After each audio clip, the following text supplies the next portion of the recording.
Nous vous informons que ce programme est déconseillé aux moins de 10 ans.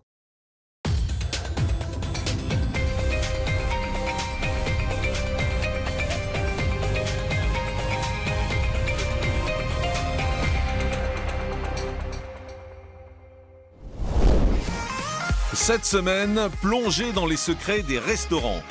Au pays de la gastronomie, c'est un sandwich 100% américain qui est devenu le chouchou des Français. Je passe pas le burger. Combien de fois par semaine à peu près? Une fois par semaine. Les burgers haut de gamme ont fait leur apparition à la carte de tous les menus de France.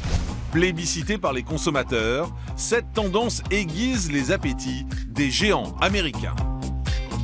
On est vraiment des passionnés du burger et on partage ça avec nos clients. Et donc ils deviennent fans de nos produits, fans de notre marque. Longtemps considéré comme le symbole de la malbouffe, le burger continue de traîner une mauvaise réputation. On a quasiment le nombre de calories rien que là pour un homme la journée entière. Mais il y a aussi les chefs qui rêvent d'une étoile. Rodolphe Potier, rond. Il vient de sortir de l'école de cuisine, on dirait, hein? Il y a peu d'élus. Sur les 175 000 restaurants que compte l'Hexagone, seulement 616 sont étoilés. Une étoile, c'est la garantie pour un restaurateur d'accroître son chiffre d'affaires. Souvent les chefs parlent d'une évolution du chiffre d'affaires d'environ 30%. Mais perdre une étoile peut être un véritable drame économique. Au début, j'ai pris une claque énorme. Et vous allez voir qu'aujourd'hui, il n'est plus nécessaire de quitter son canapé pour bénéficier de la qualité d'un restaurant. Oh, les énormes bagels! Un marché de la livraison à domicile dans lequel de jeunes start-up ambitieuses se livrent une guerre à couteau tiré pour remporter la plus grosse part du gâteau. Tout est grammé très précisément parce que si on le fait comme ça au feeling, en fait, c'est pas rentable et on est vraiment au centime près. Dégager des bénéfices en livrant toujours plus vite les consommateurs. La pression économique peut parfois virer au drame. La voiture devant moi a freiné et j'étais tellement fatigué que j'ai pas eu le réflexe et je suis rentré dans le pare-brise. Burger, gastronomie, livraison de repas à domicile, plongez dans les secrets des restaurants. Bonsoir à tous et bienvenue dans votre magazine d'enquête sur Énergie 12. Chaque semaine, notre équipe de journalistes se rend sur le terrain, décrypter un phénomène de société, une nouvelle tendance ou dévoiler les coulisses d'un lieu mythique. Pour ce numéro, nos équipes ont enquêté dans les secrets des restaurants. Et vous allez voir que dans notre pays réputé pour sa gastronomie, il y en a pour tous les goûts et surtout toutes les bourses. Le célèbre guide rouge fait et défait les réputations des plus grands chefs. Cette année, 70 restaurants ont reçu une étoile. Un cadeau mais aussi une pression monstrueuse pour les restaurateurs qui n'ont qu'une peur, perdre le précieux macaron. Nos caméras ont suivi ces chefs qui ne vivent que pour les étoiles, mais aussi ceux qui n'en peuvent plus et qui ont choisi de rendre leur tablier. Alors que représente une étoile pour un restaurant ? Dans les secrets des restaurants gastronomiques, la course aux étoiles, c'est une enquête de Marion Lecomte-Guérino.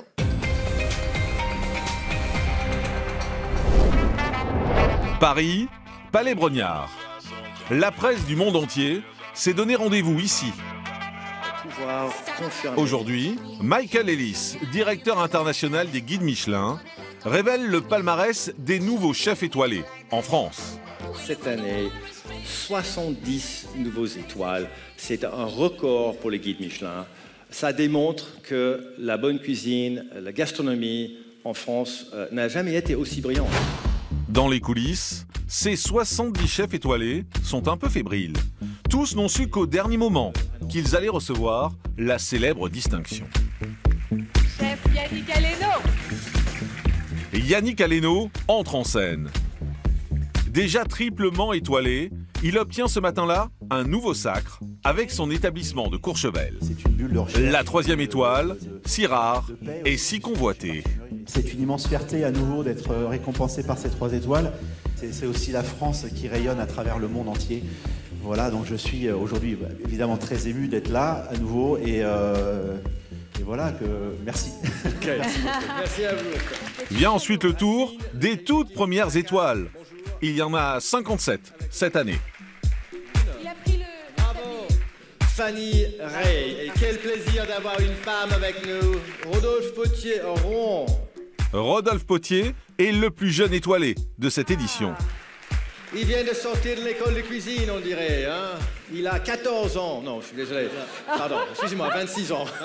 25, pardon. En quelques secondes, la vie de ce jeune Rouennais vient de basculer. On a eu un coup de fil avant-hier et on a tout lâché, on était rassurés.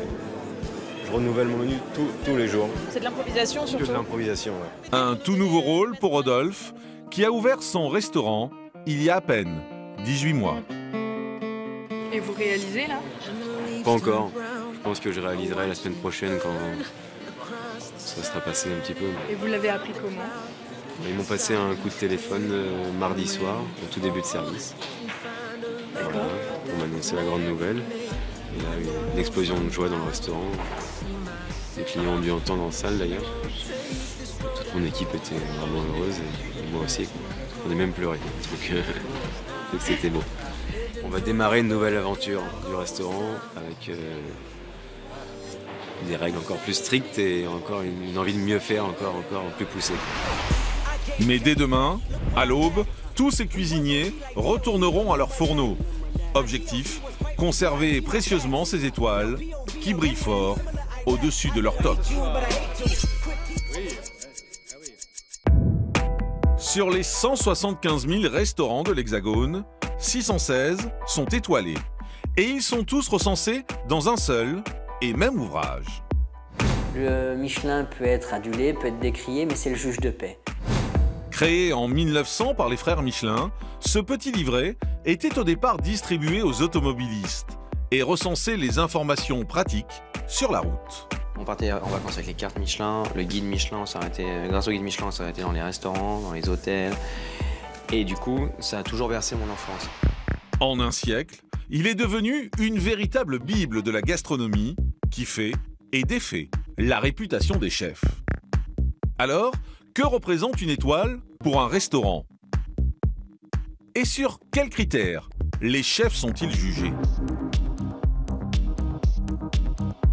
Tous les détails qui vont faire le niveau technique du plat, par exemple, l'assaisonnement, la cuisson exacte, tout ça, c'est préférable de prendre des notes. Alors, comment les chefs se battent-ils pour conserver leur étoile chèrement acquise? Nous avons mené l'enquête dans l'univers de la haute gastronomie française. Bonjour Marion, bienvenue au Flaris. Alors on y va? On va travailler? Nous sommes allés à la rencontre de ces chefs qui ne vivent que pour les étoiles, investissant des sommes colossales. C'est au-delà de 200 000 euros, je pense. Ils se mettent ainsi une pression colossale. Il a pleuré plus d'une fois où je lui ai dit mais arrête, c'est pas possible, c'est trop dur. Car avec une étoile, un restaurateur accroît ses bénéfices. Souvent les chefs parlent d'une évolution du chiffre d'affaires d'environ 30%. Mais perdre une étoile peut être un véritable drame. Alors certains chefs préfèrent y renoncer. Au début, j'ai pris une claque énorme. Enquête dans les secrets des restaurants étoilés.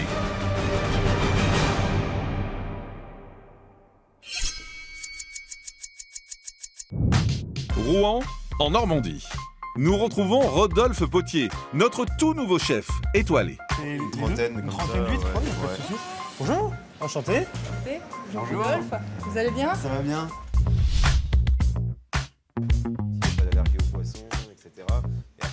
Il commence tous les matins son travail par une visite chez son poissonnier. Et ça, en termes de qualité, tout vivant.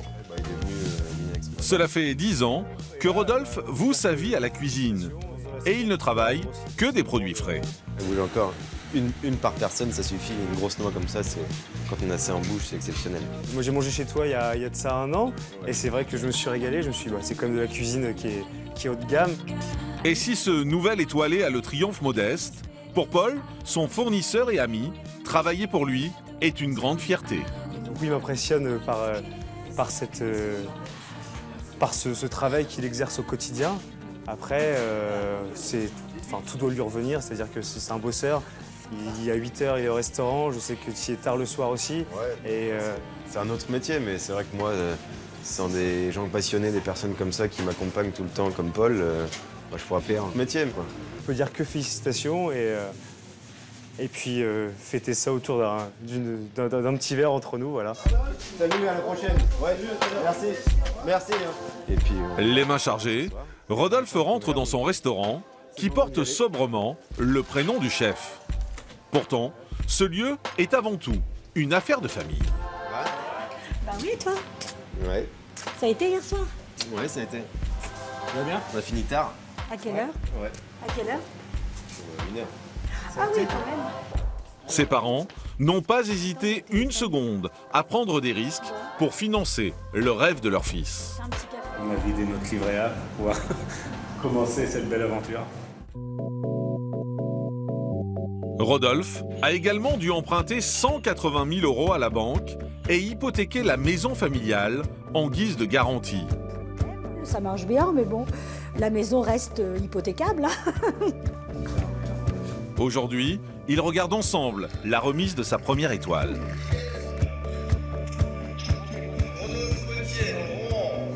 Petit homme. Ah oui, là, Mais là, j'étais pressé de lire le guide pour voir le commentaire. Ah, dis donc, qu'est-ce que tu es beau. Regarde. C'est vrai que tu fais jeune par rapport aux autres. Pourtant, le chemin n'a pas été simple pour le jeune Rodolphe. Il a pleuré plus d'une fois où je lui ai dit mais arrête, c'est pas possible, c'est trop dur. Un peu plus tard, et toutes les larmes étaient avalées et on repartait mieux que jamais. Enfin, non, je sentais une détermination profonde. Depuis qu'il est étoilé, le restaurant de Rodolphe a doublé ses réservations. Le lendemain de l'annonce officielle, je suis rentré ici et j'avais 96 messages sur le répondeur et quelque chose comme 200 appels manqués. Il m'a fallu 2 ou 3 jours pour vider le répondeur en fait, parce que le temps de prendre les messages, j'avais des appels en même temps. Le duo de frères travaille ensemble. Jordan, l'aîné, gère l'administratif. Rodolphe, lui, est derrière les fourneaux. L'étoile, c'est bien beau, mais pour ça, il faut travailler. J'ai du boulot. À ce soir. Oui, bon courage. Bon courage. Et vous me laissez tranquille, j'ai du boulot. Pourtant, dans les cuisines, ils ne sont que 2. Le chef est secondé par Brice, 19 ans. Malgré son étoile, Rodolphe a choisi de ne pas embaucher de personnel supplémentaire. C'est du boulot, il faut être vachement organisé. À 2, en fait, on ne peut pas se permettre d'avoir oublié un petit élément d'un plat. Pendant un service, ça foutrait la pagaille. Après, c'est une organisation à prendre. Bonsoir, bonsoir. Salut. Bonsoir. Ça a été? Ça vous a plu? On tenait déjà d'abord à vous féliciter pour l'étoile. Merci, merci. On avait retenu sans que vous ayez l'étoile. Ah ouais, bon, ça rien, il n'y a rien qu'à changer. Les inspecteurs du Guide Rouge ont donc été conquis par la cuisine de l'un des plus jeunes chefs de France. Mais quels sont les critères de cette institution pour attribuer ces étoiles? Pour le savoir, nous avons rencontré un critique culinaire indépendant. Bonjour. Bonjour. En fait, le Michelin a mis en place un barème et a mis 5 critères de notation. La qualité des produits. Ensuite, il y a les cuissons, la personnalité du chef, la régularité et le rapport qualité-prix. Quels sont les investissements nécessaires pour obtenir des étoiles? Il faut d'abord des bons produits. Et les produits, ça coûte cher. Ces petits trésors valent parfois une fortune. Il faut avoir ensuite un bon outil, donc ça passe par des très belles cuisines. Et puis, le service n'apporte pas forcément des étoiles, mais il permet de peut-être pas en perdre. Parce qu'une fois qu'une assiette sort de la cuisine, elle est confiée au service, à un directeur de salle, à un maître d'hôtel, à un chef de rang. C'est important d'être bien entouré et on ne peut rien faire tout seul, c'est absolument impossible. Des produits de luxe, un personnel hautement qualifié. Voici donc les éléments clés qui permettraient d'obtenir une étoile. Mais alors, comment se passe vraiment une inspection?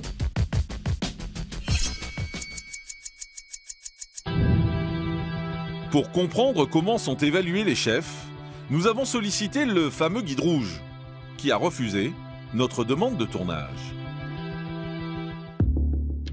Alors, nous sommes allés toquer chez son concurrent, le tout aussi célèbre guide jaune. Quelques jours plus tard, nous rencontrons Juliette, inspectrice depuis 15 ans. Vous ne verrez pas son visage. Ici, la politique reste la discrétion. Mais elle a accepté de nous amener dans une de ses missions. Bien évidemment, nous filmons en caméra discrète. Qu'est-ce que vous regardez en premier lieu quand vous arrivez dans un restaurant? Et l'accueil surtout, parce que c'est la première impression qu'on a en passant la porte. Est-ce que la réservation est bien notée? Vous la faites en votre nom? Non, je change régulièrement. J'ai tout un tas de pseudonymes. Des clients mystères qui doivent coûte que coûte conserver leur anonymat. C'est la garantie d'un service sans traitement de faveur. Pour le plat principal, vous avez de la volaille qui est rôtie avec encornet et grimoire. Tous nos sens là sont en éveil, on a la vue, l'odorat aussi. On a quand même des couleurs qui nous attirent. C'est assez poétique comme assiette. L'assiette représente 60% de la note finale. Mais avant la dégustation, elle doit prendre une photo. C'est particulièrement important. Évidemment, je me souviendrai que ce plat est un plat léger, de saison. Mais après, tous les détails qui vont faire le niveau technique du plat, par exemple, l'assaisonnement, la cuisson exacte, tout ça, c'est préférable de prendre des notes.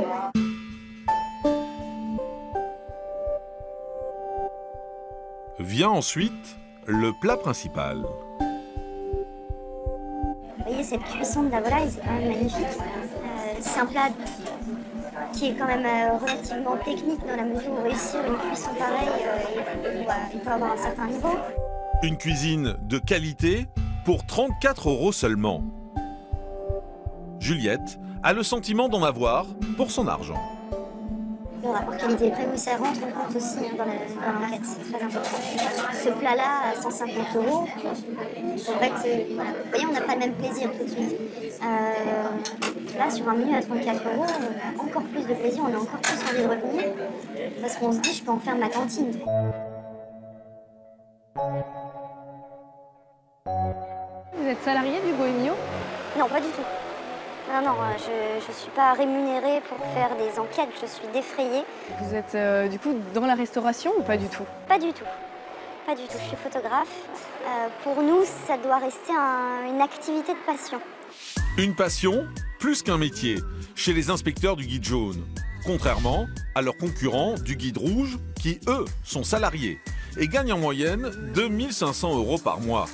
Une différence fondamentale pour le directeur de Goemio. Bonjour. Bonjour. Vous allez bien? Très bien. Si on n'est pas indépendant, on n'est pas un guide de critique. Ça veut dire qu'on est proche des restaurateurs, proche des chefs, et donc on est juge et partie. D'accord, donc le fait qu'au guide Michelin, ce soit des inspecteurs salariés, finalement, ça biaise un peu leur travail, selon vous? C'est vous qui le dites. Je ne me prononcerai pas sur mes confrères, hein, qui font par ailleurs un très bon travail, mais c'est clair qu'on a une méthode différente. Les méthodes diffèrent, mais le but reste le même. Noter les établissements. Un restaurant est visité plusieurs fois avant de recevoir la distinction suprême. Une toque dans le guide jaune ou un macaron dans le guide rouge. Mais vous allez voir qu'une fois l'étoile acquise, encore faut-il la conserver.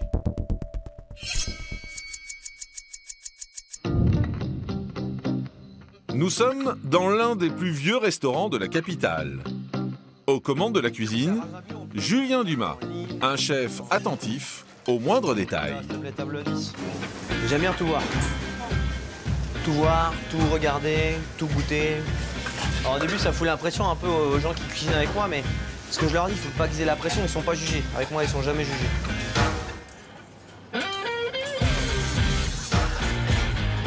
Étoilé depuis 1 an, l'homme fait tout pour conserver son prestigieux titre.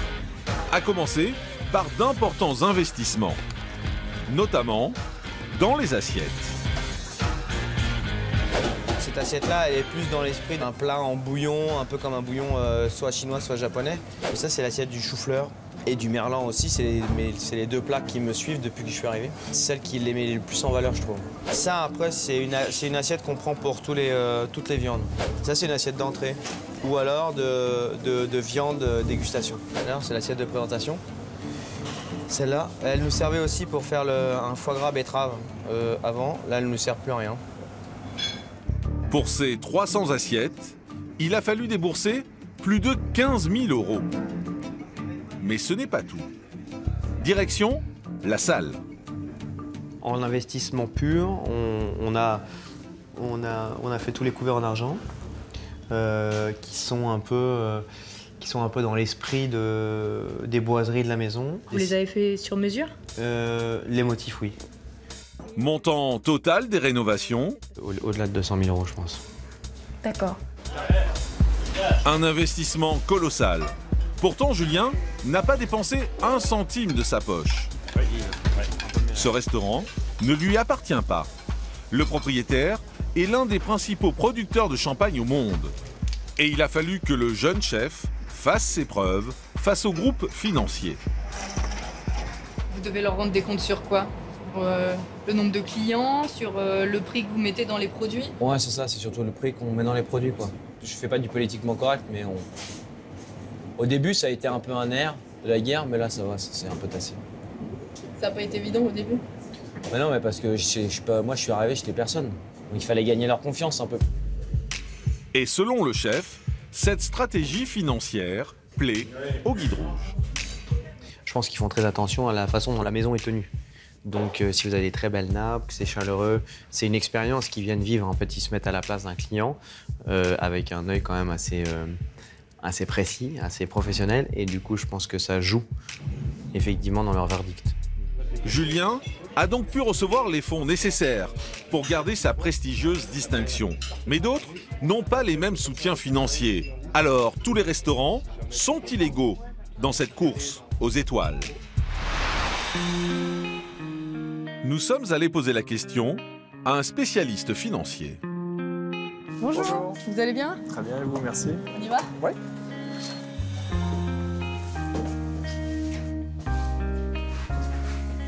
C'est plus facile, et on le voit, d'obtenir les étoiles dans des établissements qui sont des établissements luxueux, qui sont possédés par des groupes financiers ou des grands groupes qui ont la capacité de supporter ces investissements, éventuellement aussi de supporter les pertes temporaires, parce que les pertes temporaires vont être compensées par les gains des autres entreprises du groupe. Eh bien, on a tendance à réserver les étoiles à ces établissements qui sont luxueux et puis à moins récompenser, toutes choses égales par ailleurs, les restaurants qui sont, on va dire, plus familiaux, de plus faible taille et qui sont pourtant, pour certains, très méritants.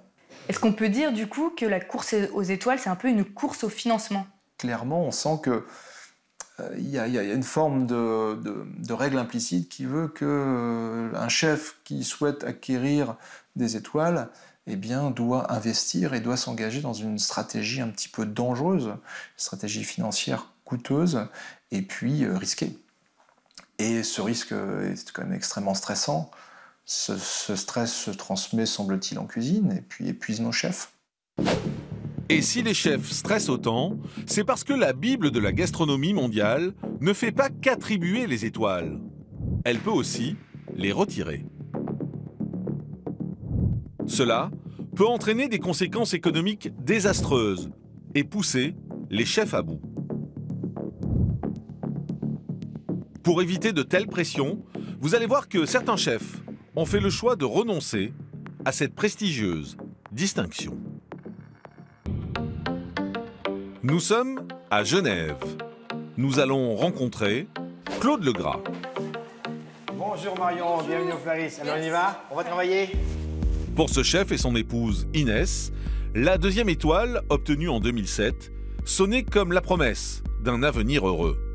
Avec plaisir. Claude investit alors beaucoup d'argent, recrute du personnel et donc augmente ses prix.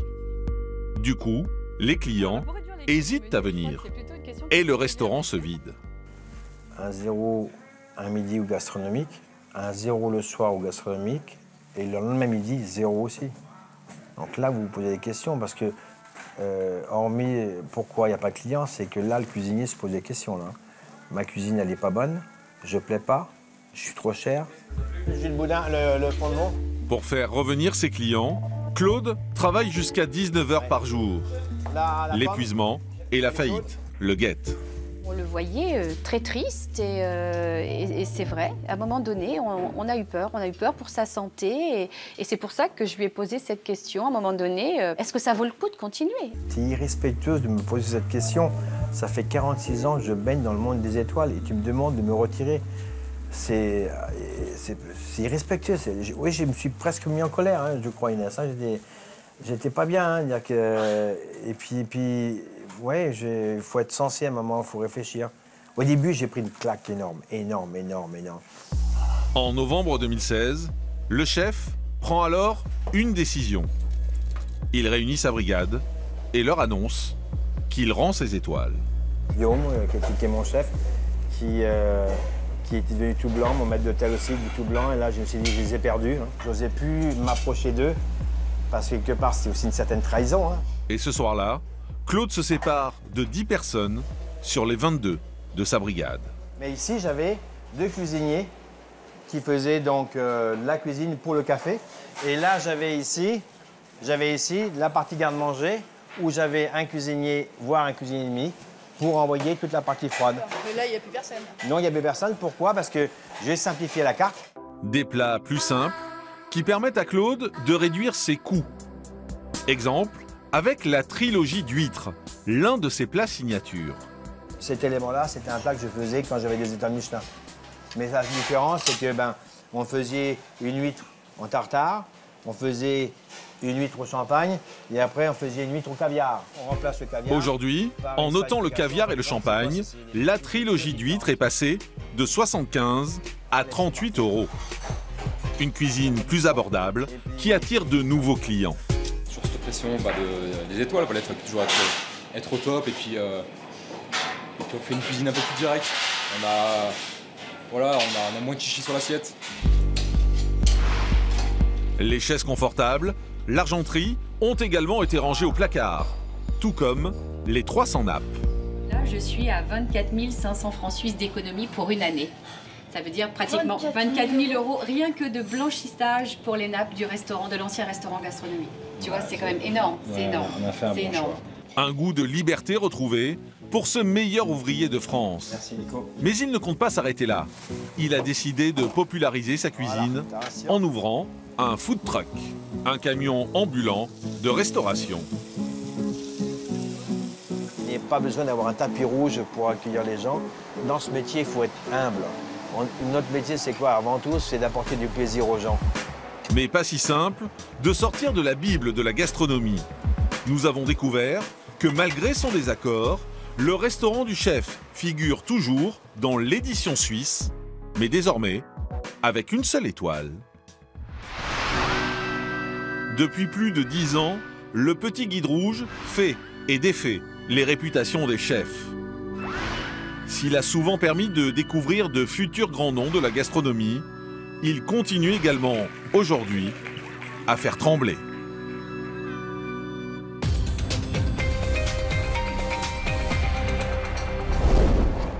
Peut-être que ce soir, comme moi, vous n'avez pas envie de cuisiner ni d'aller au restaurant. La solution, se faire livrer. Un Français sur 2 a déjà utilisé une application pour recevoir des repas à la maison ou au bureau. 3 clics et 30 minutes plus tard, vos plats préférés sont là. La restauration vit une révolution numérique. Cela s'appelle la food tech, un marché en pleine ébullition. Alors quels sont les acteurs de ce secteur qui aiguisent les appétits? Les clients bénéficient-ils toujours de la même qualité à la livraison? Petits plats et gros business, dans les secrets de la livraison à domicile, c'est une enquête de Laetitia Fourperier.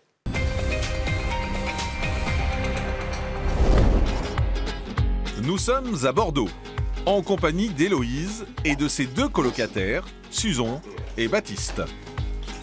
Et comme chaque vendredi soir, la même question. Bon, qu'est-ce qu'on mange ce soir? Comment savoir faim, ça a plus de efficace. On commande. Depuis une dizaine de mois, ces étudiants sont adeptes de la livraison à domicile. Grâce à une application sur leur téléphone, ils peuvent choisir parmi de nombreux restaurants. Oh, ça. Du français, du Camembert. camembert rôti. J'adore la nourriture française. Et du coup, quand on sait pas vraiment quoi manger, bah, plus il y a des belles photos, ça incite bien, enfin, ouais, ça donne envie. C'est vite surtout le dilemme, c'est on va à quel restaurant? C'est soit on fait un asiatique, soit un italien, soit on va faire un restaurant français. Ouais. Donc c'est vraiment le fait d'avoir le choix chez soi en fait. Quelques minutes plus tard, leur choix est fait. Bagel, camembert rôti, sushi, de quoi satisfaire le palais de chacun. Pour Héloïse, se faire livrer, c'est avant tout l'avantage de profiter d'un bon dîner sans bouger.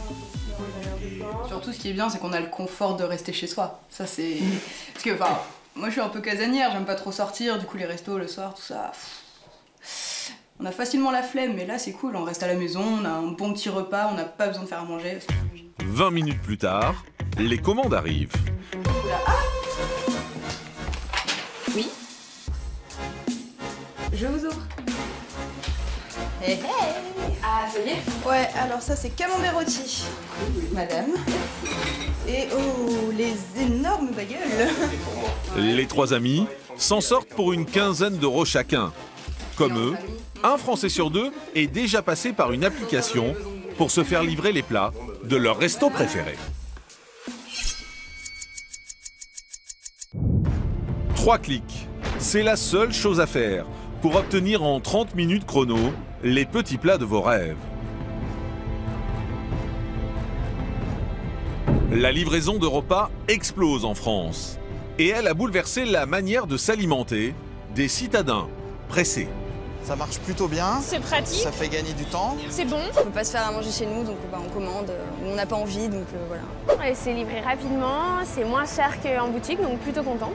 Nous, ça fonctionne bien, on l'utilise souvent. On l'utilise très souvent. On estime que d'ici 3 ans, le marché français de la livraison de repas à domicile pourrait peser plus d'1 milliard d'euros. Du coup, dans l'Hexagone, de plus en plus d'entreprises se lancent sur ce créneau. Sur une boîte qui réussit, il y en a 11 qui échouent. Alors, qui se cache derrière ce nouveau business ultra compétitif?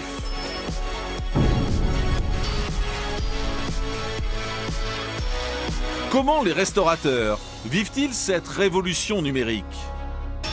Serait-ce pour eux le moyen de s'en sortir? Ou au contraire, cela va-t-il les mettre en difficulté? C'est innovant, c'est dans l'air du temps. Et les clients dans tout ça, profitent-ils vraiment de la qualité d'un restaurant lorsqu'ils commandent sur Internet? Ah non, c'est pas possible. J'arrive vraiment pas à le manger. Nous sommes partis à la rencontre de ceux qui sont prêts à tout pour devenir les leaders de ce marché. L'idée, c'est de s'assurer que les gens puissent commander tous les jours.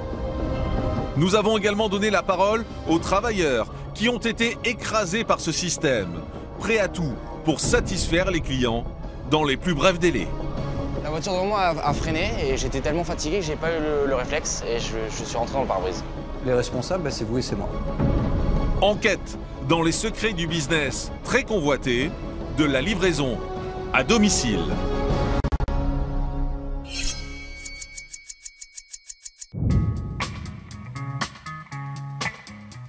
Paris, 15e arrondissement.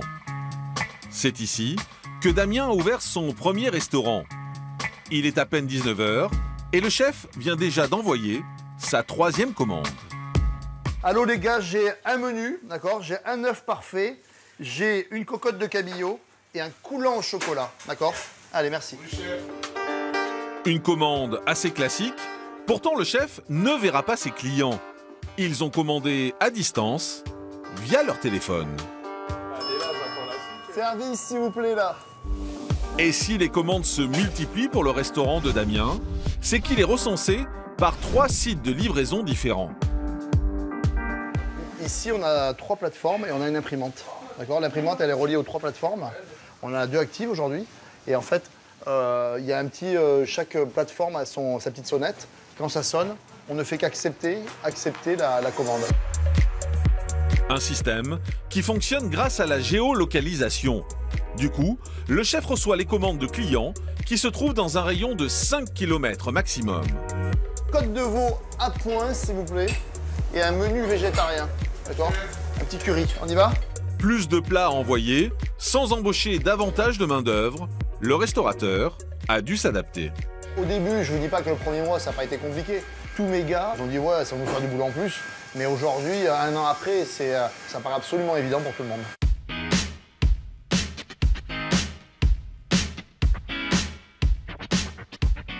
On a tendance un petit peu à prioriser les commandes vente à emporter.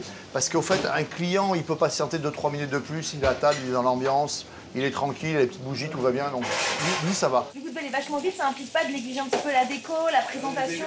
Comme on a des boîtes, c'est un peu plus en tas. Par contre, la quantité et la qualité est exactement la même, rigoureusement la même. Et si Damien chouchoute ses clients virtuels, c'est parce que les commandes passées depuis les applications gonflent son chiffre d'affaires. 8% de plus chaque soir. Du coup, quels sont les points négatifs à être partenaire d'une ou de plusieurs startups de livraison? Aucun point négatif. Vraiment, vraiment, vraiment. Je vois pas où est le négatif. Ça nous apporte un chiffre d'affaires en plus. Ça nous fait connaître à des clients qui ne vont pas forcément chez nous. Mais il existe néanmoins une contrepartie. Les restaurateurs, comme Damien, doivent reverser à l'application 30% du prix de chaque commande. Alors pour cette addition de 24 €, 7,20 € iront directement dans les poches du propriétaire de l'application. Mais cette commission élevée convient-elle à tous les restaurateurs? Bonsoir. Quel numéro? Si la plupart des restaurants jouent le jeu en proposant une qualité et des portions identiques, sur place et à la livraison, certains ne respecteraient pas le deal passé avec les applications. Lors de notre enquête, nous avons découvert sur les forums qu'un seul et même établissement pouvait parfois avoir des avis très contradictoires, qu'on y mange sur place ou qu'on commande. Exemple, ce petit restaurant mexicain dans lequel nous nous sommes rendus. Sur place, c'est par une assiette de nachos que nous commençons notre repas. Petit panier de chips avec, pour pouvoir piocher. Bon point, le fromage est fondant. Puis pour le plat, nous commandons des tacos. L'assiette est copieuse et délicieuse. Le petit bout de coriandre fraîche là, c'est trop bon. Nous finissons par un dessert plutôt appétissant. Au total, 35 €. Un rapport qualité-prix correct. Le lendemain, via une application, nous commandons exactement le même menu au même endroit. Et là, mauvaise surprise. 1, 2, 3, 4, 5. J'arrive pas à attraper le fromage. Il est tout dur. C'est pas possible, c'est immangeable. Voilà. En fait, c'est tout accroché.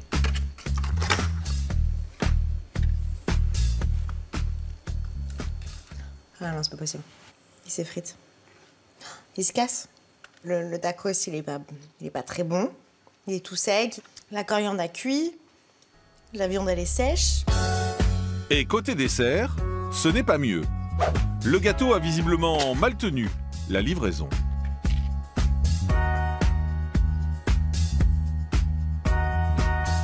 Conclusion, nous avons payé seulement 1 € de moins qu'au restaurant pour un résultat très décevant. J'en ai eu pour 34 €. Et bah pour 34 €, j'en ai pas pour mon argent.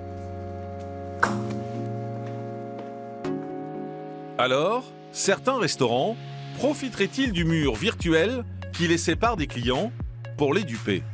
Rogneraient-ils sur la qualité pour compenser les 30% de commission prélevés par les applications?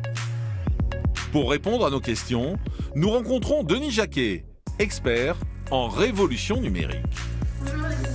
Bonjour, bienvenue chez nous. Merci. Installez-vous. Le restaurant qui doit livrer bien évidemment aux heures de pointe, là où tout le monde est à plein dans le restaurant et en plus à plein avec les coursiers, peuvent être amenés à faire moins bien, plus vite, un peu bâclé, un peu moins bien chauffé, un peu moins bien pesé. Donc j'en ai mis un peu moins Bon, voilà. Et puis vous avez toujours effectivement ces 2 ou 3% qui trichotent un peu ou qui trichent carrément. Mais quand ça arrive 1 fois, 2 fois, 10 fois, là aussi Internet corrige très vite. Et si les gens se plaignent tous du même restaurant, en général, il disparaît des radars assez rapidement. En fait, certains restaurateurs auraient encore du mal à se familiariser avec ces commandes numériques. Car il faut être capable de répondre immédiatement à la demande de ces clients virtuels de plus en plus exigeants. Aujourd'hui, avec un smartphone, on a pris l'habitude de penser que tout est instantané. Tout est tout de suite, c'est immédiat. Je cherche, je trouve. Je veux, j'obtiens. Avant, on était capable de faire, dans un bon restaurant, la queue pendant 1 heure. Non, là, c'est dans 10 minutes. Là, je le veux tout de suite, j'ai faim. Il faut que ça soit chaud et que ça arrive chez moi. Donc, c'est une dictature de nous, les consommateurs. Et pour répondre à ces clients de plus en plus pressés, les applications de livraison se livrent une guerre impitoyable. Oui, bonjour, c'est Laetitia au téléphone. Nous avons contacté les 4 géants du marché de la livraison pour leur proposer de répondre à nos questions. C'est assez compliqué de mettre ça en place, mais là, c'est vraiment, ça ne dépend plus de moi, c'est voilà, à la direction et c'est vraiment non total. Il ne souhaite pas être filmé, c'est tout. Vraiment, il n'y a pas d'autre explication, il n'y a rien à cacher, mais voilà. Et vous allez voir que dans ce secteur très convoité de la restauration livrée à domicile, les scandales ne sont jamais bien loin. « 26 juillet 2016. Un scandale explose dans le monde de la livraison à domicile. Face à la concurrence qui fait rage, l'un des leaders du secteur se déclare en cessation de paiement. En fermant son site subitement, la start-up met en difficulté financière 3200 restaurants partenaires. Joint par téléphone, l'une des restauratrices touchées par cette affaire a accepté de nous parler. Vous avez perdu de l'argent à cause de ce dépôt de bilan? On est à un petit peu plus de 1 000 € de perte. C'était quand même une somme importante pour nous et donc ça correspond à la perte des commandes de tout le mois de juillet sur le site. Donc les clients ont payé leurs commandes sur le site, mais le site ne nous a jamais reversé l'argent ni à nous, ni aux livreurs. L'affaire fait scandale et soulève la colère des établissements partenaires. Ils reprochent à la start-up belge de ne pas les avoir avertis plus tôt de la situation. Ils étaient en train de planter tout le monde et dans des conditions franchement pas clean. Donc, ils ont continué à faire tourner la société pendant 1 mois avec l'argent des livreurs et des restaurateurs. Du coup, quelle est votre réaction? C'était assez brutal parce qu'on se dit vraiment que c'est fini, qu'on ne reverra pas notre argent et que c'est un peu un sale coup, quoi. 20 millions d'euros de commandes se seraient évaporés. Alors, une question se pose. Ce modèle économique est-il viable sur le long terme? Et qui survivra dans ce marché en ébullition?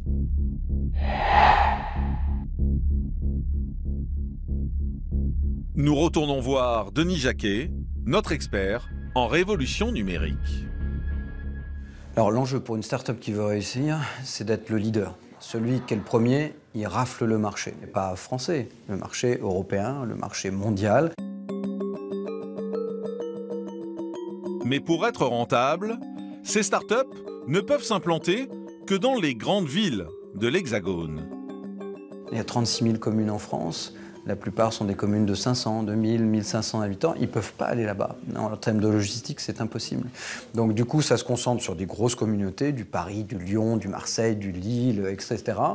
Donc du coup, pour réussir à faire du volume sur 5 ou 6 villes par pays, ça ne suffit même pas pour rentabiliser l'entreprise. Ce qu'on oublie aussi, c'est que sur une boîte qui réussit, il y en a 11 qui échouent. Et vous allez voir que pour tirer leur épingle du jeu et être rentable, certaines sociétés ont inventé un nouveau concept. Prendre tout en charge, de la fabrication du repas à la livraison. Plus besoin de passer par un restaurant. Montreuil, 7 h du matin. Nous arrivons dans l'un de ces restaurants entièrement virtuels. Sous nos yeux, les produits frais sont en train d'être livrés. Ah, ils en avaient des poires au crayon. D'accord, c'est bien. Julia et la directrice de la cuisine. On vient de réceptionner les marchandises qui sont pour nous presque les plus importantes, c'est les fruits et légumes. C'est ça l'équilibre et c'est ça une bonne alimentation. Une bonne alimentation qui passe tout d'abord par le choix des produits. Elles étaient bien en fait les framboises de trucs là. Ouais, c'était bien de qualité. Okay. Julia et ses 55 coéquipiers maîtrisent la chaîne de A à Z. C'est la particularité de ce restaurant virtuel. Et vous avez Fernando ici, dont le métier est de réceptionner toutes les marchandises et de vérifier justement que ça soit nickel. Donc c'est lui qui va nous alerter en premier s'il y a un produit qui est juge pas qualitatif, pas conforme à nos standards. Et si la société est exigeante sur la qualité des marchandises, c'est parce qu'elle ne cuisine que des produits de saison. Chaque jour, les recettes changent. Alors, l'objectif de Julia est d'éviter au maximum les pertes. Et pour cela, elle a ses astuces. Tout est grammé très précisément, à la fois pour que on ait la production qui convienne, c'est-à-dire qu'on arrive à sortir le bon nombre de barquettes, et à la fois aussi pour que nous, on arrive à rentrer dans nos frais, parce que si on le fait comme ça au feeling, en fait, c'est pas rentable, et on est vraiment au centime près. Julia évite ainsi le gaspillage. Cela lui permet d'être très compétitive. Ici, menu, entrée, plat, dessert, fait maison et facturé en moyenne 15 €. Mais ce n'est pas tout. Pour se démarquer de ses concurrents, elle a eu une idée toute simple et pourtant très ingénieuse. Livrer des plats à réchauffer. En étudiant les habitudes des consommateurs, on s'est dit que ça permettait aux gens en fait de maîtriser leur moment de consommation. Ils peuvent le commander à 11 h au bureau et le manger finalement après leur réunion à 13 h. Il n'y a pas de souci, ils ne sont pas contraints par le fait qu'on livre chaud. Chaque jour, l'entreprise envoie dans la capitale 1500 plats fabriqués la veille par leur brigade de 25 cuisiniers. Ils sont ensuite stockés dans des entrepôts différents, appelés des hubs. Un hub, c'est l'endroit qui permet aux coursiers de récupérer des plats et après les livrer. C'est une plateforme en fait de stockage avant la livraison. Voilà, exactement. Ça permet d'avoir des temps de livraison qui ne sont pas trop longs. Moi, je vais gérer toute la zone qui est ici. Et toutes les adresses qui sont répertoriées dans cette zone, automatiquement, ça nous revient à nous. C'est ici. À toutes.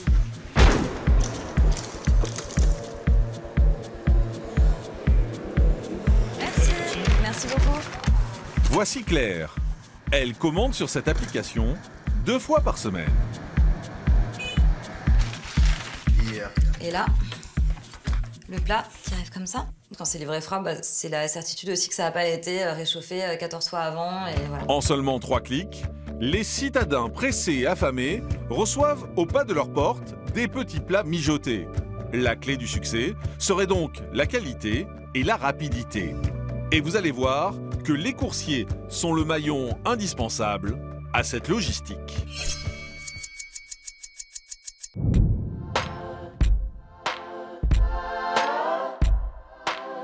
Nous sommes partis à la rencontre d'un coursier qui a accepté de témoigner à visage masqué. Il raconte ses cadences infernales. C'est place de la République, à Paris, que nous le retrouvons. À 25 ans, le jeune homme fait jusqu'à 17 courses par jour. Chaque livraison lui rapporte 5,75 €. Il gagne donc environ 3 000 € par mois. C'est un travail qui est assez prenant dans le sens où plus on va travailler, plus on va gagner. Il faut enchaîner un maximum de courses, non? Il faut enchaîner pas mal de courses, oui. On va dire que c'est la patte du gain, entre guillemets, dans le sens où déjà on a 10 minutes pour livrer le client. Donc plus vous êtes rapide, plus vous allez recevoir des courses derrière et plus vous allez gagner d'argent. C'est un stress permanent dans le sens où on n'est jamais à l'abri d'avoir un accident. C'est toutes les 2 secondes, il peut y avoir quelqu'un qui surgit de n'importe où. Donc ça, c'est vrai que c'est un très très gros risque. En effet, dans les grandes villes, les accidents sont fréquents. Résultat, nombreux sont ceux qui ont vu la mort de près.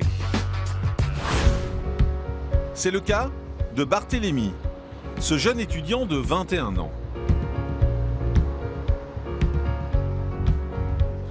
C'est à Bordeaux, sur les lieux de son accident, que le jeune homme nous a donné rendez-vous. Exactement, c'est exactement juste là. J'étais assez fatigué et à ce moment-là, la voiture devant moi a freiné et j'étais tellement fatigué que j'ai pas eu le réflexe et je suis rentré dans le pare-brise. Vous êtes rentré dans la voiture à travers le Non, mais je me suis presque désencastré quand je suis sorti. J'avais la tête, enfin j'ai presque la trace de mon corps sur la voiture. Couvert de sang, son premier réflexe est de contacter la plateforme de la société de livraison pour les prévenir. Bah alors déjà, première chose, il me demande comment je vais, qu'est-ce qui s'est passé, mais en 2-3 questions, et après vient directement la question comment va ta commande, est-ce qu'elle peut être encore livrée? Et donc là, je suis ahuri de cette question. Pour reconstruire le visage de Barthélemy, les médecins lui posent 80 points de suture. Après 4 heures d'intervention, il apprend qu'il aura des séquelles, à vie. Ça a dû être difficile comme moment, non? Oh, c'était pas le plus difficile, c'est plus après qui est difficile quand on s'en rend compte. Mais c'est quand tous les jours, quand on se lève, qu'on voit qu'on n'est pas le même visage qu'avant, que les gens ils nous regardent dans le tram, qu'ils nous regardent avec des grands yeux, et dès qu'on les regarde, ils tournent le regard. Ouais. C'est ça qui est dur. Depuis son accident, Barthélemy doit se rendre 2 fois par semaine chez la kiné. Il devrait également subir dans les prochains mois une intervention laser sur son visage. Des soins qui lui prennent beaucoup de temps et d'argent. Est-ce que ça a été considéré comme accident du travail? Alors non, ce n'est pas accident du travail parce que on n'est pas des employés, on est des auto-entrepreneurs, donc semi-associés ou partenaires comme ils l'appellent. Donc c'est tout à notre charge et il n'y a pas du tout de dédommagement pour les associés ou partenaires. Résultat, lors de son accident, Barthélemy n'était pas assuré et il n'a eu droit à aucune compensation financière. Ce sont donc ses parents qui ont pris en charge les frais médicaux. Conditions de travail extrêmes, faillite, le business 2.0 de la livraison de repas à domicile représenterait donc parfois un pari risqué. Mais vous allez voir que la dernière tendance est tout autre. Il ne s'agit plus de commander un repas via son application, mais de réserver un chef en chair et en os.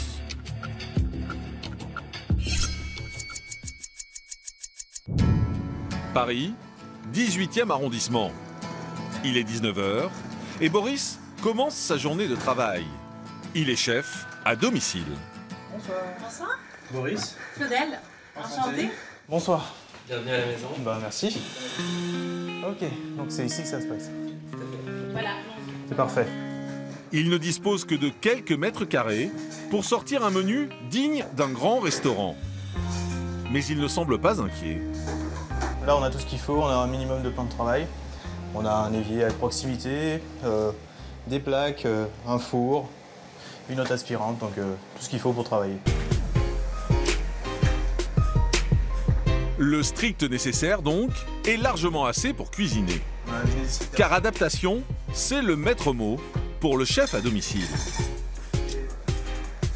On commence toujours par le dessert, parce que c'est en général la chose qui prend le plus de temps. Par exemple, l'entrée, on peut la faire à la minute et la dresser et l'envoyer.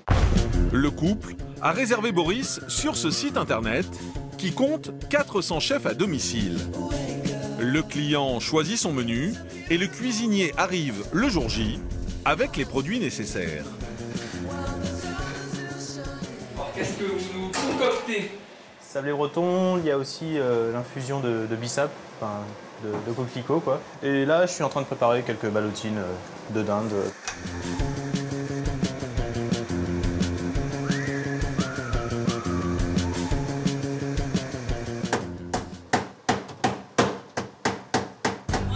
Il est 20h30, le dîner va être servi.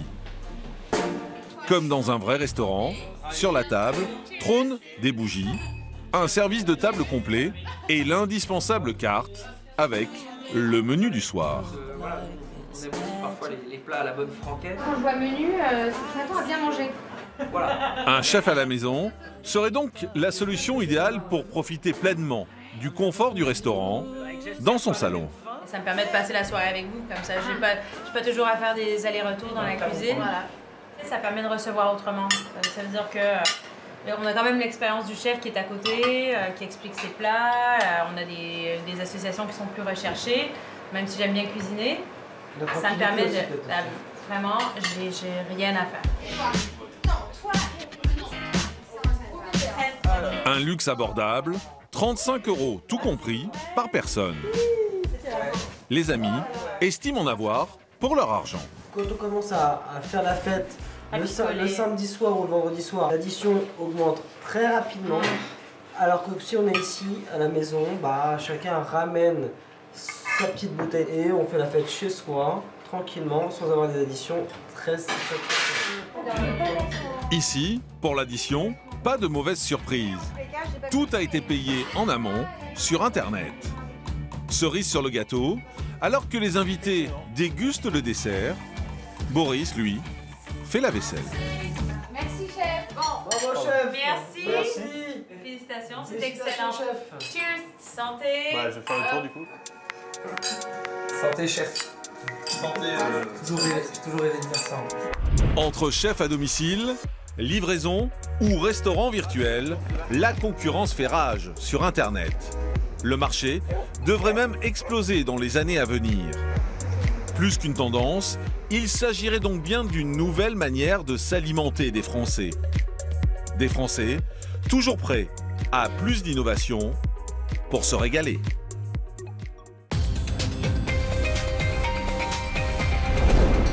Plus d'1 milliard. C'est le nombre de burgers vendus en France l'an dernier. Nous sommes les deuxièmes plus gros consommateurs en Europe. Face aux géants américains, vous allez voir que des restaurateurs français ont senti l'opportunité et jouent la carte du haut de gamme. Malgré tout, ce sandwich emblématique des États-Unis traîne une mauvaise réputation. Alors est-il bon ou mauvais pour la santé? Comment en quelques années a-t-il détrôné le mythique jambon beurre? Dans les secrets du burger, c'est une enquête signée Alexandre Zuren. Paris, capitale de la gastronomie. Dans ce prestigieux établissement, Marc a ses habitudes. Bonsoir. Il déjeune ici 2 fois par semaine. Et s'il revient aussi souvent au bar de cet hôtel, c'est pour un seul et unique plat. Alors, je vais vous prendre votre hamburger. Le burger? Ouais. Cuisson, monsieur. Bleu. Ça marche, chef. Un couvert au bar, un hamburger bleu, salade verte, s'il vous plaît. Oui. Ce sandwich américain va être cuit, préparé et assemblé par le chef étoilé en personne, Julien Roucheteau. Donc là, la cuisson, elle est bleue, hein, donc ça va très vite. Hop. Gentiment, on va laisser au chaud. On met des produits pour travailler. C'est pas juste un assemblage. Déjà d'une, la viande. La viande, c'est une viande de charolais hachée au couteau.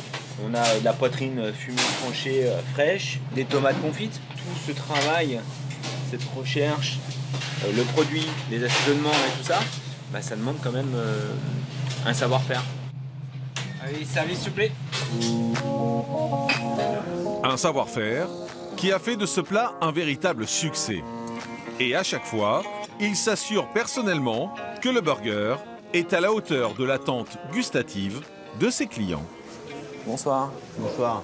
Alors, tout se passe bien? Formidable. Ouais, formidable, formidable. C'est incroyable. Déjà la viande, moi je l'aime bleue. Et donc pour réussir à faire une viande bleue dans un burger mais qui reste chaude, ça c'est difficile. Donc quand vous avez des très très bons cuisiniers, ils sont capables de faire ça. Mais cet art culinaire a un prix, 24 €. Une somme tout à fait justifiée pour Marc.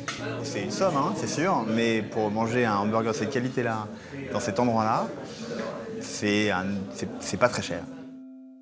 Longtemps considéré comme le symbole de la malbouffe, depuis quelques années, le burger monte en gamme, jusqu'à devenir le sandwich préféré des Français. En France, un sandwich vendu sur 2 est un hamburger. On en consomme un toutes les 38 secondes. Nous sommes aujourd'hui les deuxièmes plus gros consommateurs de hamburgers en Europe, après les Anglais. Je passe pour le burger, les Big Mac. Combien de fois par semaine à peu près? 1 fois par semaine. Popularisé en 1979 grâce à McDonald's, en 40 ans, il est devenu incontournable. Et les enseignes de fast-food se sont multipliées. Burger King, Quick et le petit dernier arrivé sur le marché, Five Guys. Merci beaucoup. Mais aujourd'hui, le burger veut redorer son image et ne plus être le symbole de la junk food. Et cette révolution, c'est par l'assiette qu'elle passe. C'est un peu plus en haut de gamme que ce qu'on voit dans les fast-food ou quoi.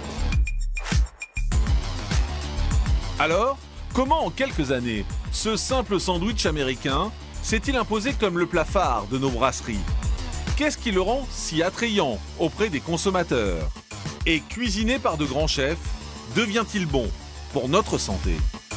On a quasiment le nombre de calories rien que là pour un homme la journée entière. Pour une femme, même trop. Nous avons tenté de percer les secrets de la Burger Mania. Bonjour Grégory. Bonjour Alexandre. Vous faites un petit café? Volontiers. Nous avons poussé la porte des bistrots de quartier qui ont tout misé sur ce plat et ont décidé d'en faire un produit noble. Pourquoi pas amener dans un empilement en fait, de matière comme ça, un peu de la gastronomie française et un peu de notre terroir. Nous sommes partis à la rencontre des géants américains qui, face à cette nouvelle concurrence, ont décidé de passer à l'offensive.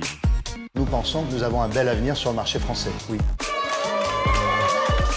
Enquête dans les secrets de la nouvelle star des restaurants français, le burger. Paris, sur la plus belle avenue du monde, une nouvelle enseigne de fast-food est bien décidée à faire de l'ombre aux trois géants qui se partageaient jusque-là le marché en France. En ouvrant son plus grand restaurant du monde sur les Champs-Élysées, elle a un seul objectif, conquérir la clientèle française. Et le mot d'ordre est donné dès le matin. Du sourire, du service en fait personnalisé avec chaque client. On sort des frites parfaites, des burgers parfaits. Donc je compte sur vous, éclatez-vous, amusez-vous aujourd'hui, c'est votre jour. Merci beaucoup. Venue des États-Unis, cette enseigne bénéficie d'une solide réputation depuis que l'ancien président américain Barack Obama en a fait son restaurant préféré.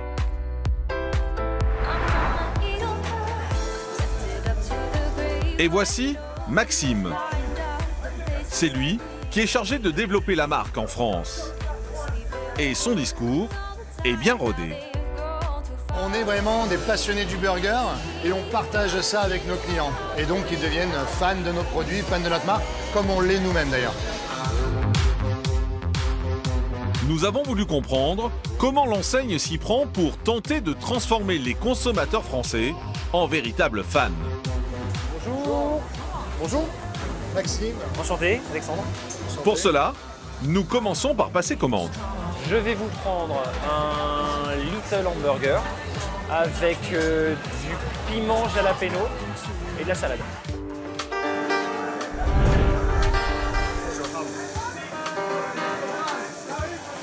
Il y a encore 4 petites frites, les gars, s'il vous plaît. L'enseigne américaine joue la carte des burgers haut de gamme. Comprenez, des sandwichs frais, fabriqués devant vos yeux. C'est entre 3 et 4 heures de préparation pour vraiment préparer toute la nourriture pour la journée. La viande est reçue hachée. Ah, elle est reçue hachée. Et nous la transformons en portions de steak haché au quotidien, tous les matins par les équipes. Et est-ce qu'on peut demander sa cuisson? Non. Les viandes sont cuites à point. Pour quelle raison? C'est fait comme ça, c'est notre standard. Si le client ne peut pas choisir la cuisson de sa viande, c'est lui en revanche qui décide quels ingrédients composeront son burger. Du sur-mesure, qui a un prix 13,70 € pour un burger, un soda et des frites. 104, c'est nous. Merci beaucoup, monsieur. C'est 4 € plus cher qu'un menu standard dans un autre fast-food. Mais cela n'empêche pas l'enseigne de vendre, rien que dans ce restaurant, jusqu'à 5000 burgers par jour. Alors, le prix est-il un gage de qualité pour le consommateur? Les des ingrédients frais qu'on peut rajouter, personnaliser son sandwich, c'est pas mal. C'est bien. Le cornichon a l'air assez tentant et le champignon aussi. En tout cas, il a l'air bien grillé. C'est plutôt positif. La qualité de la salade, c'est pas... Je pense que là, on peut revoir un peu quelque chose. Le groupe vise l'ouverture de 40 restaurants en France dans les 3 prochaines années. De quoi faire trembler ses concurrents, car la guerre des burgers est bien lancée en France. Alors, pour comprendre l'engouement des Français pour ce sandwich, nous sommes allés rencontrer Grégory Messer. Bonjour Grégory. Bonjour Alexandre. Tu fais un petit café? Volontiers. En fait, je pense que le burger il a toujours été là. Moi, je me souviens, pendant mon enfance, j'étais fan du burger. Donc déjà, pour ma génération, c'est quelque chose qui était déjà présent. C'est quelque chose qu'on aimait déjà. Et au fur et à mesure, on a cherché à vraiment faire évoluer ce burger pour plaire à ma même génération, mais qui avait grandi. Est-ce qu'aujourd'hui, c'est une affaire lucrative que de monter une cantine burger? C'est un produit qui a une bonne stratégie commerciale. Il y a un bon rapport prix-quantité. Moi, en tant que jeune entrepreneur, j'aime ce produit, je sais le faire. Si mon chef il se plante, je peux me mettre en cuisine. En termes de marketing, j'ai pas besoin d'un consultant. Donc je suis tout à fait capable de lancer mon restaurant et lancer mon burger tout seul. Et vous allez voir que si le burger est devenu incontournable sur la carte des restaurants, il y a une bonne raison. Son coût de fabrication.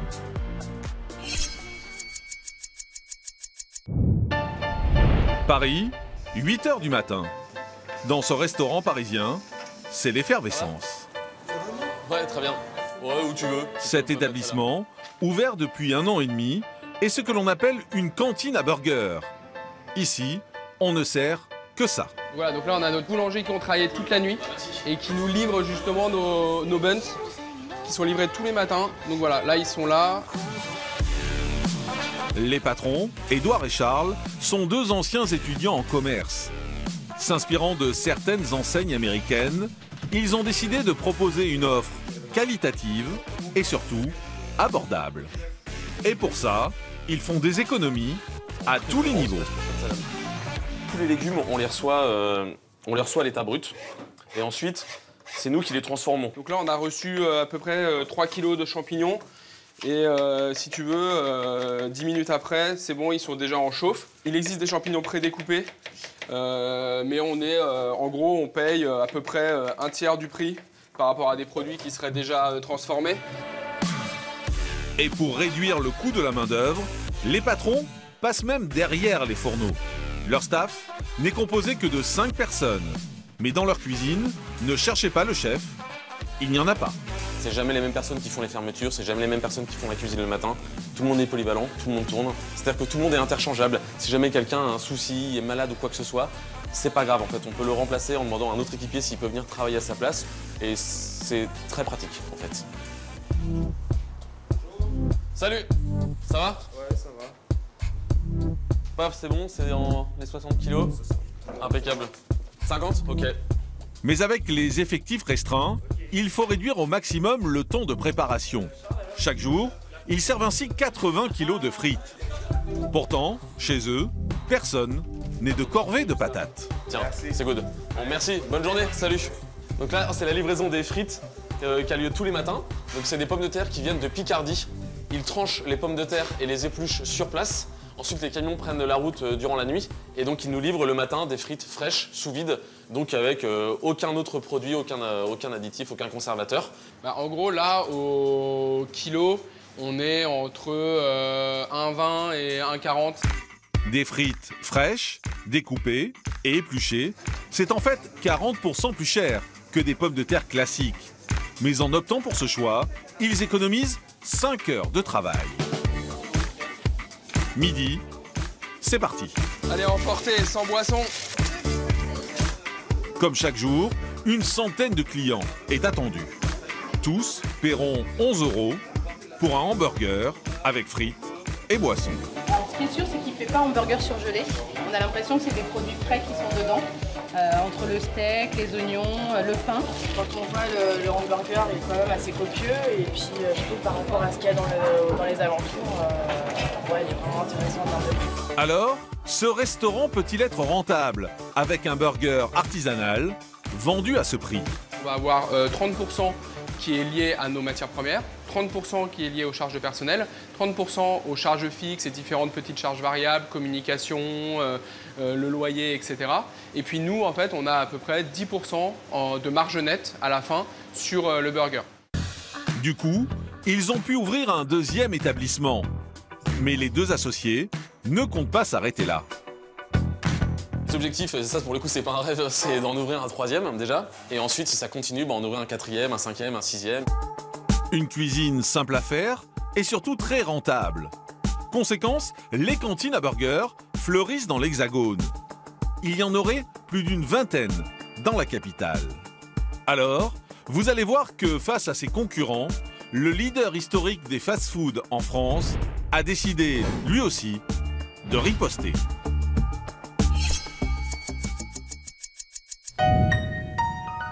La contre-attaque du géant américain se met en place depuis quelques mois, en toute discrétion, dans quelques restaurants. Un tout nouveau menu, signature, est arrivé, proposant des burgers haut de gamme. L'enseigne a refusé de répondre à nos questions, mais a accepté nos caméras dans un de ses restaurants.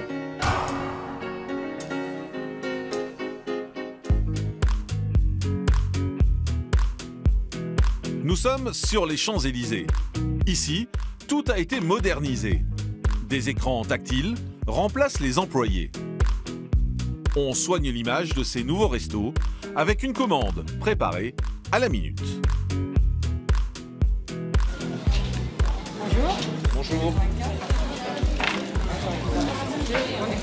Merci beaucoup, à bientôt. Comme dans une brasserie, on nous apporte notre plat à table, avec des couverts. Changement donc de stratégie pour le géant qui avait conquis l'Hexagone en clamant qu'on pouvait manger avec ses doigts. Alors, est-ce que ce nouveau menu gourmet, vendu 14 €, plaît au palais exigeant des Français? C'est un menu qui est assez cher. Déjà parce que vous avez une part de steak plus importante. Et puis la présentation avec les frites, une quantité qui est quand même plus grande qu'habituellement. Bah, franchement, je pense que c'est un bon rapport qualité-prix.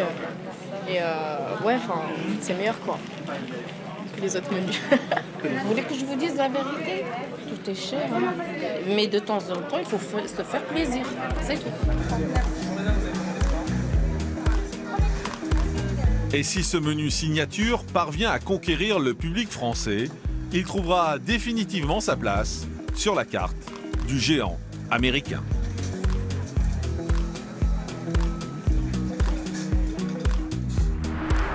Au final, qu'il soit vendu 14 € ici, chez le leader des fast-foods en France, 13,70 € dans le restaurant préféré de Barack Obama, ou 11 € dans la cantine à burger, ces sandwichs se disent tous frais et faits sur mesure. Alors nous avons voulu savoir ce qu'ils valent vraiment. Pour cela, nous sommes allés rencontrer Xavier Denamur, restaurateur et défenseur du fait maison. Bonjour Xavier. Bonjour Alexandre. Alors vous êtes prêts? On va aller autopsier 3 burgers. Ah, l'autopsie d'un hamburger, moi ça me plaît bien. Ouais. Ouais. Pour nous, il a accepté de goûter à l'aveugle les 3 sandwichs. Et il commence par les 2 burgers des fast-foods américains. C'est plutôt très sec, c'est un problème. Bon, très sec, c'est archi cuit. On a une espèce d'odeur classique, un peu de, surtout du gras, mais en fait, même s'il y a du gras, c'est sec. Donc voilà, donc je vais goûter le deuxième. Hein, je fais le goût. Alors là c'est un peu mieux. Donc c'est toujours trop cuit, la viande est toujours archi cuite. Et si la viande est archi cuite, pour les 2 premiers burgers, il y a une raison. Dans ces viandes hachées qui arrivent de plusieurs bœufs, avec les risques, parce que souvent on prend dans le collier, avec les risques, et d'ailleurs des viscères qui passent par l'animal, donc on a le problème de la transmission d'une bactérie qui s'appelle Escherichia coli, qui peut te donner donc des diarrhées très dangereuses, qui peuvent te faire quasiment mourir. Et donc à partir de là, on carbonise la viande. Pour les 2 premiers burgers, Le steak a été cuit à 69 degrés. C'est la règle pour tous les fast-foods, car à cette température, aucun germe, aucune bactérie ne survit. Notre expert goûte maintenant le dernier burger. Là, on a une bonne odeur du fromage. Là, on arrive... Ce dernier hamburger, artisanal, ravit notre expert. Mais surprise, c'est le moins cher des trois. Ça, c'est combien, ça? Ça, c'est 11. Avec les frites? Oui. C'est un très bon rapport qualité-prix. Ça, c'est 12. Et ça, c'est 13,90. Oh. Notre expert n'a pas aimé les deux burgers des fast-foods. C'est très cher. Bon, c'est de l'assemblage industriel. De manière générale, est-ce que c'est une nourriture équilibrée? Est-ce que c'est une nourriture calorique? Oui, on a quasiment le nombre de calories, rien que là, pour un homme, la journée entière. Pour une femme, même trop. Le burger est autant aimé que décrié. Chaque Français en consomme en moyenne 18 par an. Aujourd'hui, 75% des restaurants de l'Hexagone le proposent à leur carte. Et vous allez voir qu'ils s'invitent même à la table des grands chefs.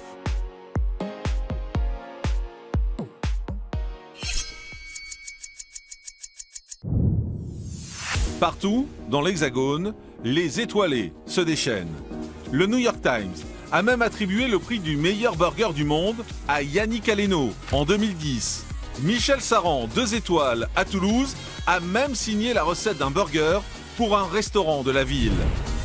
Mais un homme a décidé d'aller encore plus loin. Il a associé 3 noms de grands chefs pour créer la première chaîne de burgers étoilés. La semaine s'est bien passée. Samy a très bien travaillé et depuis le début de la semaine, c'est impeccable. À Bordeaux, nous rencontrons Bruno Odos dans un de ses restaurants. Il a ouvert il y a 3 ans, partant du constat que dans nos assiettes, le burger est en passe de détrôner le traditionnel steak frites. Moi j'étais dans ma brasserie, restauration traditionnelle, sur Bordeaux. Et là je me suis dit, qu'est-ce qui pourrait faire plaisir aux gens en mangeant rapidement et en retrouvant toute la gastronomie française. Et l'idée du burger m'est venue comme ça, c'était normal. Il décide alors de créer une brasserie qui ne propose que des sandwichs américains. Mais pour les fabriquer, il a fait appel à 3 grands chefs étoilés. Pascal Nibaudot, Fabrice Biasiolo. Je peux te prendre un torchon, Benjamin, s'il te plaît? Et Christophe Gérardeau, meilleur ouvrier de France. Je me suis dit, pourquoi pas amener dans un empilement de matière comme ça, pourquoi pas amener un peu de la gastronomie française et un peu de notre terroir. On essaie de faire des hachés de veau, des hachés d'agneau, des hachés de... tout un tas de viandes que l'on ne trouve pas spécialement sous cette forme-là. Une chose très importante que j'ai oubliée, c'est la sauce aussi, la sauce au cèpe, le cèpe de Bordeaux, qui est un incontournable un peu de la région.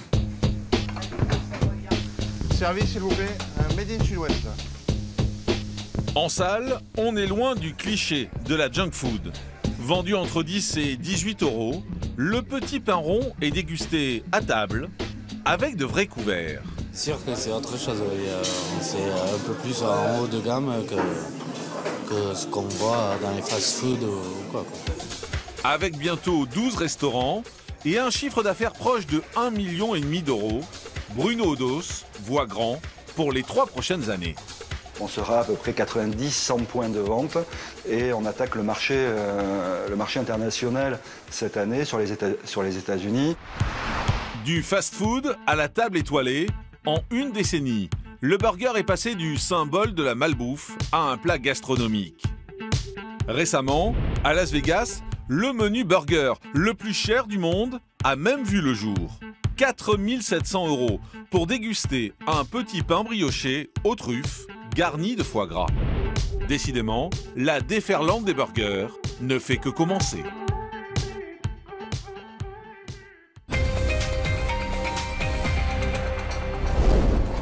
C'est la fin de votre magazine d'enquête sur Énergie 12. Merci à tous de nous avoir suivis. Restez avec nous. À tout de suite.